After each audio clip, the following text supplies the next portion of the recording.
Hello, welcome to our channel. Today I will read the story of a woman who didn't love her husband. The story is called The Silent Heart. My name is Clara. I'm 28 years old and I live in a quiet neighborhood in Chicago called Lincoln Park.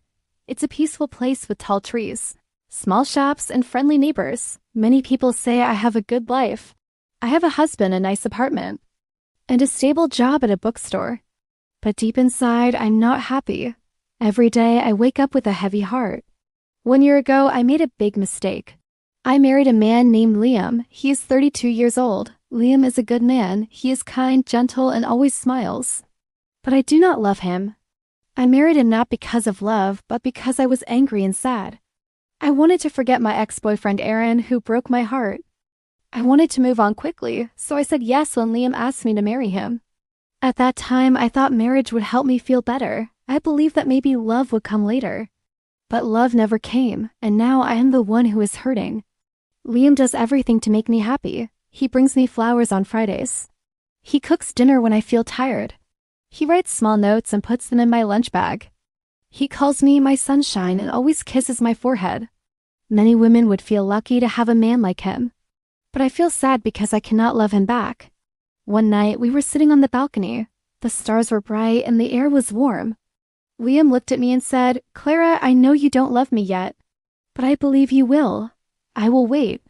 My love is strong enough for both of us." His words made me want to cry. He was so full of hope, but I had no hope inside me. I felt like I was lying every day. I smiled when I didn't want to. I said thank you when I felt nothing. I was living a life that didn't belong to me. My mother once told me, "Clara, love can grow with time. Marriage is not always about strong feelings. It is about kindness, respect, and patience." I tried to believe her. I tried to be patient. But every day, I felt more and more like a stranger in my own life. One Friday evening, Liam made a special dinner for me. He cooked my favorite dish, chicken pasta with garlic bread. He lit candles, played soft music, and even wore the blue shirt I liked. He said, "This is for you, Clara. You are my everything." I looked at him, smiled a little, and said, "Thank you." But inside, I felt empty. I could not enjoy the food. I could not enjoy the music. I felt like I was acting in a play, not living a real life. After dinner, Liam took my hand and said, "Let's go for a walk." We walked to the small park near our apartment. There, under the old oak tree, Liam had proposed to me 1 year ago. He smiled and said, "Remember this place? I told you I would love you forever." I looked at the tree, then at him. I wanted to scream, "I don't love you, Liam," but I stayed quiet. I didn't want to hurt him. He looked so happy, so full of love. And I felt like a terrible person. That night, I couldn't sleep. I stared at the ceiling for hours. I thought about my life, my choices, and my heart. I asked myself, will I ever feel happy again? The next morning, my best friend Nora called me. She said, "Clara, your voice sounds tired. Are you okay?"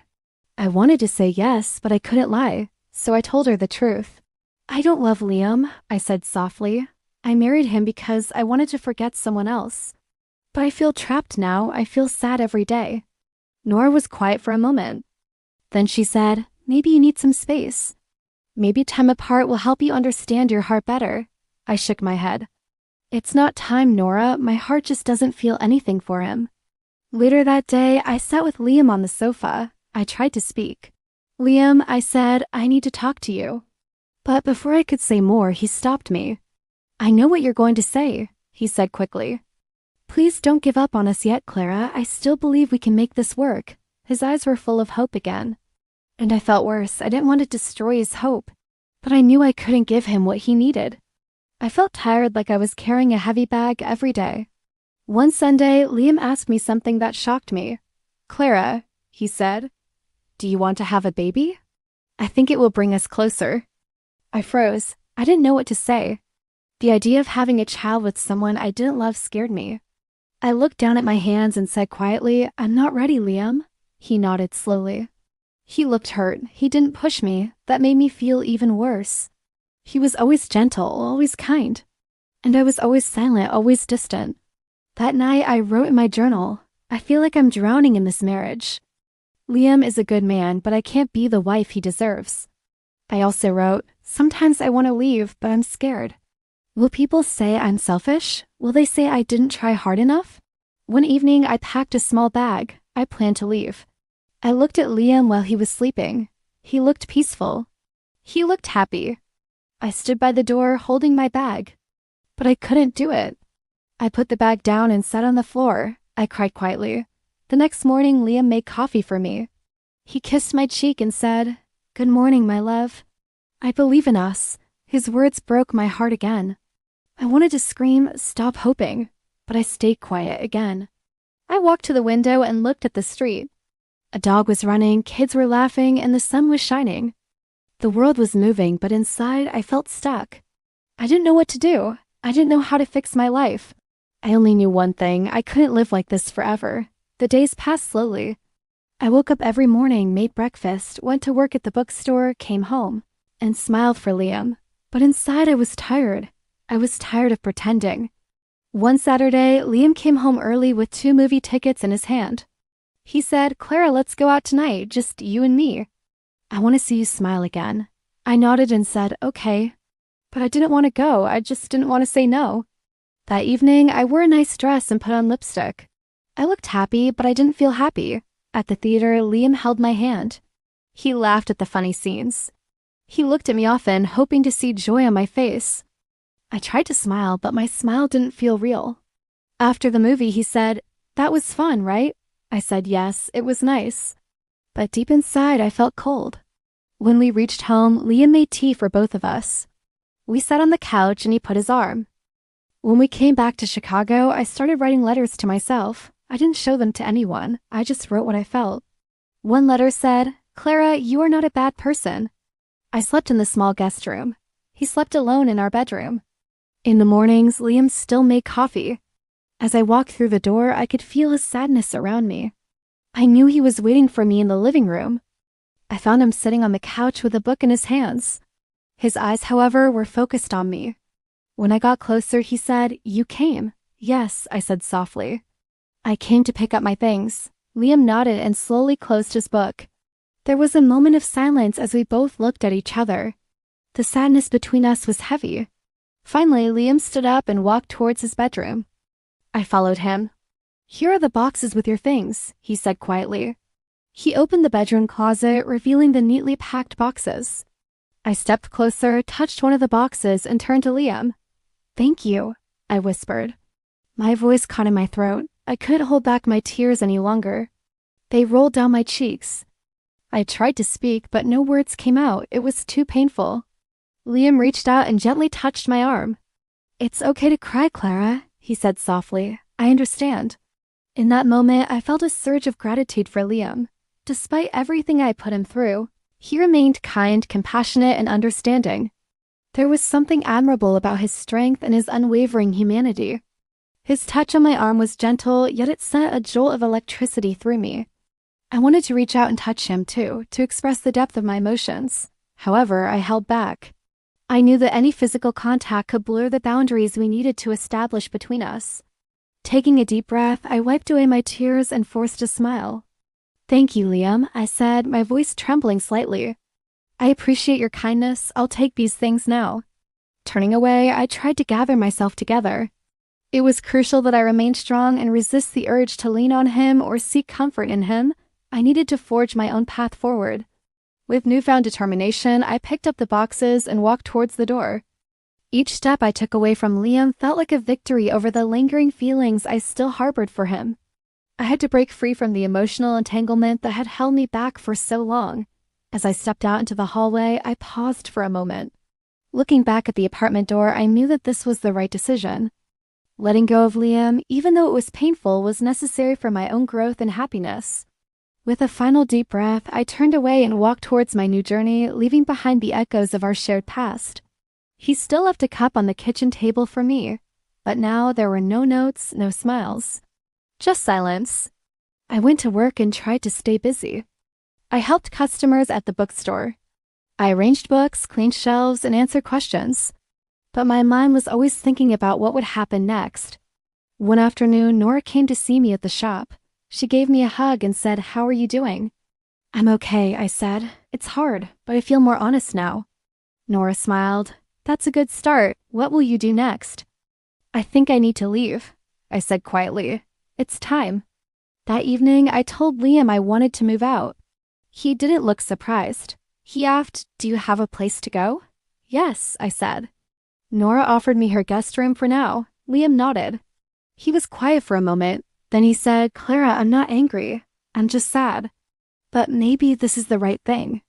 The next day, I packed my things. It was hard to look at each box, each bag, each piece of clothing without remembering why I brought it to our home. Liam didn't help me. He just watched from the couch, holding a mug. When I finished, I carried my bags to the door. Liam stood up and said, "Will you have dinner with me tonight?" I shook my head. "I think I should go." "Okay," he said quietly. "Will you come back tomorrow to pick up the rest of your things?" "Yes," I said. I walked out and closed the door behind me. I took a deep breath. It was cold outside, but I felt warm inside. It was the first time in a long time that I felt myself again. You made a mistake, but you didn't do it with hate. You wanted to feel better. But now you must be brave. You must find your own truth. Another letter said, "Liam is not your enemy. He is a good man, but he is not your home. You cannot give him what he needs." Writing helped me understand myself. It helped me see my own pain clearly. A few days later, Nora called me and said, "Clara, you sound stronger." I said, "I'm thinking about telling Liam everything. He deserves the truth." She said, "I'm proud of you." That evening, I made tea and asked Liam to sit with me. My hands were shaking. "I need to tell you something," I said. He looked at me and said, "Okay." I took a deep breath. "Liam, I care about you. You are a good man. But I don't love you. I never did. I married you because I was hurting. I thought love would come later, but it never did." Liam was quiet. He didn't move. His face was calm, but his eyes were wet. He said softly, "I knew, Clara. I saw it in your eyes. I just didn't want to believe it." Tears rolled down my cheeks. "I'm so sorry," I said. "I never wanted to hurt you." Liam nodded. "I love you, Clara. I really do. But I can't be the only one trying. If your heart isn't here, I can't hold you back." His words broke me. He was still kind. Even when I was honest, even when I gave him pain, he stayed kind. We sat in silence for a long time. No shouting, no blame, just sadness. Real, quiet sadness. That night, I slept on the couch. I looked at the wall and whispered, "I told the truth." I finally told the truth. I didn't know what would happen next. I didn't know if I would leave soon or if we would talk more, but I felt lighter. For the first time in months, I felt like I was breathing. The next few days were quiet. Liam and I still lived in the same apartment, but we didn't talk much. We both needed space to think. A few days later, I returned to Liam's apartment to get my remaining things. One day I found a small box under my bed. I opened it and found a beautiful heart necklace. It was the one Liam had given me, but I had never worn it. I looked at the delicate silver chain and the shiny red heart. It reminded me of our story. We met at a charity event. I was an aspiring writer, and he was a successful businessman. I was drawn to his quiet strength and gentle eyes. But I knew our worlds were different. Still, we talked for hours that night, and I felt a connection that I couldn't ignore. I helped her with cooking, cleaned the dishes, and sometimes watched movies with her. Something inside me said, "Try this." So I signed up. The class was small, just 8 people. We wrote stories and read them out loud. At first, I was shy. But slowly, I started to enjoy it. I wrote about my feelings, my past, and my hopes. One evening, after class, I wrote something in my notebook. "I lost love before I even found it, but now I am finding myself." That sentence made me smile. She never pushed me to talk, but she was always there when I needed to cry. I started going for long walks by the lake. I watched people walking their dogs, riding bikes, and drinking coffee on benches. I liked watching life go on. It helped me feel calm. A few months later, we were engaged. My family and friends were happy for me. They saw Liam's kindness and how well he treated me. But I had a secret. I wasn't in love with him. He wrote, "Hi, Clara. I just wanted to say I hope you're doing well. I'm taking some time for myself, too." I found a small studio apartment near the bookstore. It wasn't fancy, but it was mine. I painted the walls light yellow. I put flowers in the window. I hung a picture of the lake. Every morning, I made my own coffee. I sat at the window and watched the world outside. I felt lonely sometimes, yes, but I also felt free. I still thought about Liam. I hoped he would find someone who truly loved him. He deserved that. He gave love with an open heart. I hoped someone would do the same for him. I've joined a cooking class. It helps me stay busy. I looked at it for a long time. Then I placed it in a small box and wrote a note. Thank you for your kindness. I couldn't wear it, but I will never forget it. I left the box at Nora's place. She said she would return it to Liam for me. As the seasons changed, I changed too. I began to smile more. I made new friends in my writing class. I laughed again. I started to feel like me. One night, I looked in the mirror. I saw a woman with tired eyes but a soft smile. A woman who had been lost but was now walking her own path. I whispered to myself, it's not a perfect story, but it's mine. I am still learning, still growing. I don't know what the future holds. But I know one thing now: never marry for the wrong reason. Never silence your heart. If someone out there feels like me, I want to say you are not alone. It's okay to make mistakes. It's okay to start again. Be honest. Be brave. Your heart knows the truth. No pressure to reply. Just wanted you to know I'm okay. I stared at the message for a while. Then I replied, Hi Liam, thank you for your message. I'm glad you're doing well. I'm in a writing class now. It's helping me too. Wishing you peace and happiness. We didn't talk again after that, but it felt good to say goodbye in a kind way. I never wanted to break your heart, I said. He gave a small smile. You didn't break my heart, Clara. The apartment felt heavy with memories, even though we had only lived there for 1 year. I looked at the small things: his coffee mug, our wedding photo, the blanket we used while watching movies. Liam helped me carry my bag to the door. He said, if you ever need anything, call me. I nodded. Thank you for everything, Liam. You were always good to me. He looked at me one last time and said, Take care, Clara. Then I walked out of the apartment. Nora was waiting in her car. She smiled and opened the door. Let's go, she said. I sat beside her and we drove away. I didn't look back. At Nora's apartment, I sat in the small guest room and cried. Not because I miss Liam, but because I felt so many things: guilt, sadness, fear, and also a little hope. For the first time, I had made a choice for myself. I had said the truth. I had taken a step forward. I gave it to you freely. Even if you couldn't keep it, I don't regret loving you. His words were kind, but they made my heart ache. The thought of spending my life with someone else's son scared me. I kept hoping my feelings would change, but they didn't. When I looked into Liam's hopeful eyes, I felt guilty. I knew I couldn't do this to him. One day, I told him the truth. I remember the day clearly. We were at our apartment. I felt tears in my eyes. The next morning, I packed my clothes and a few books. I didn't take much. The days passed slowly. I stayed at Nora's place for a few weeks. One day, I walked into a small cafe and saw a flyer for a creative writing class at the community center. A few weeks later, I got a message from Liam. Months passed. One day, while cleaning my drawer, I found the heart necklace Liam had given me at the lake.